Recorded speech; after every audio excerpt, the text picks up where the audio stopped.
അന്ന് ഞാൻ കരയാത്ത ദിവസങ്ങളില്ല. മിക്ക ദിവസം അവരെന്നെ അടിക്കും. തീക്കുള്ളി എന്റെ ദേഹത്ത് വലിച്ചെറിഞ്ഞിട്ടുണ്ട്. ഇതിനിടയ്ക്ക് അമ്മ മരിച്ച വിവരത്തിന് കമ്പി വന്നിട്ട് അവരെന്നെ അറിയിച്ചില്ല. നാട്ടിൽ പോയി ഞാൻ ഒരിക്കലും തിരിച്ചു വരില്ലെന്ന് അവർക്ക് ഉറപ്പായിരുന്നു.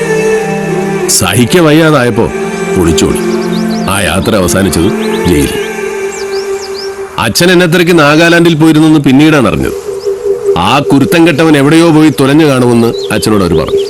അമ്മ മരിച്ച് തനിച്ചായ അച്ഛന് അത് താങ്ങാവുന്നതിനപ്പുറമായിരുന്നു. അധികം വൈകാതെ അച്ഛൻ വിഷം കഴിച്ച് മരിച്ചു. എപ്പോഴും നാട്ടിലെത്തിയപ്പോഴാണ് ഞാൻ അറിയുന്നത്. പക്ഷേ മദിരാശിയിലെ ഒരു ഹോട്ടലിൽ 2 കൊല്ലം എച്ചിൽ കഴുകി സ്വരൂപിച്ചു വെച്ച പണവും കൊണ്ട് ഒരിക്കൽ കൂടെ ഞാൻ നാഗാലാൻഡിൽ പോയി. എന്റെ അമ്മാവന്റെ മകളെന്ന് പറഞ്ഞവളെ ഞാൻ തല്ലി തല്ലി ചതച്ചു.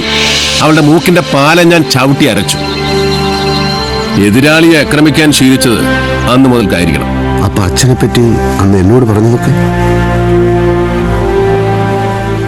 അച്ഛനെ പറ്റി സ്നേഹത്തോടെ സംസാരിക്കും എനിക്ക് കരച്ചിൽ വരും. അതുകൊണ്ട് അന്നങ്ങനെ പറഞ്ഞാണ്. ഭാർഗവൻ, നല്ലവനായ അച്ഛന്റെ നല്ലവനായ മകനാണ് നിങ്ങൾ. ഇടയ്ക്ക് സംഭവിച്ചതെല്ലാം സാഹചര്യങ്ങൾ മാത്രം. ആ സാഹചര്യങ്ങളിൽ നിന്ന് പരിപൂർണമായി പിന്മാറാതെ നിങ്ങൾക്ക് സ്വസ്ഥതയുണ്ടാവില്ല.